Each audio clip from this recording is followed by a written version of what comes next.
L'objectif de cette vidéo est de vous présenter le rôle d'une diode. Donc là vous avez un alternateur, caractéristique donc 6 volts 0,2 Hz, c'est-à-dire qu'on a une période qui dure 5 secondes, période de fonctionnement.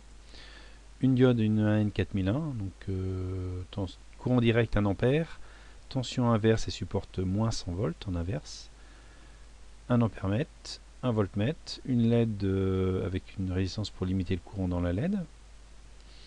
Donc on vient mesurer le courant ici, donc on voit que le courant est alternatif, il passe jusqu'à un maximum, il va à 12 mA, pardon.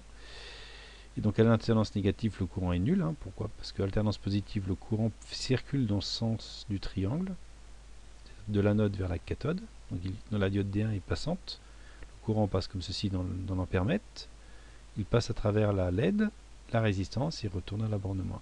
Alternance négative, le courant ne peut pas circuler, il est bloqué, alors entre autres il peut être bloqué par la cathode de la LED, mais il est aussi bloqué par la cathode de la diode D1 ici.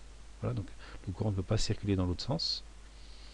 Donc c'est à dire que là on a une alternance positive dans ce sens là, et l'alternance négative c'est que le courant va dans l'autre sens, et c'est à dire la tension est inversée aussi, et le courant va dans ce sens là. Donc au niveau simulation, donc on voit que l'on a donc là, attendez, c'est pas très judicieux, on va décaler, voilà. Donc on a 13 mA, on voit au maximum 13 mA, alternance négative on a 0, alternance positive la LED s'allume, la tension augmente, alternance négative, la tension est nulle et le courant est nul. Voilà. Donc alternance positive, la LED s'allume à un maximum, alternance négative, elle n'est pas allumée. Donc l'alternance positive, ici en vert, on atteint le maximum à 6 volts, et donc on a un courant de 13 mA qu'on affiche ici sur l'ampèremètre.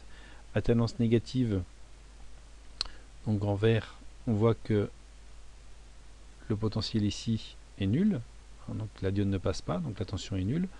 On a UR1 vaut 0, UD2 vaut 0, on a bien 0 volts, donc on a alternance négative, et alternance positive, la diode est passante. Alors on voit un petit décalage entre le vert et le rouge, là, entre ce potentiel là et celui-ci, c'est dû à la tension de la diode, on a à peu près 0,7-0,8 volts, ça peut monter à 1 volt pour des courants importants.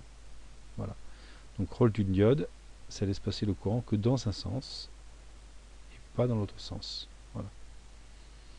Donc la LED clignote à l'alternance positive, elle s'allume et elle est éteinte à l'alternance négative.